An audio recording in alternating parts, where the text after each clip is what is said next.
How to fix there was a problem verifying your email address on Steam.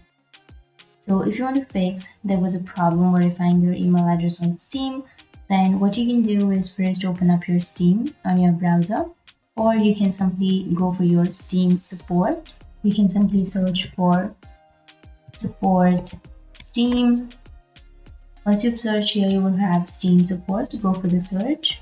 So this will help to pre-verify your email. Here you can go for help I can't sign in, or you can simply go for the verification, which will help you to pre-verify your Gmail or your email, or you can simply go for the Steam support with this problem. So if this doesn't work, then you can send the given email help request, then they will help you in fixing your problem.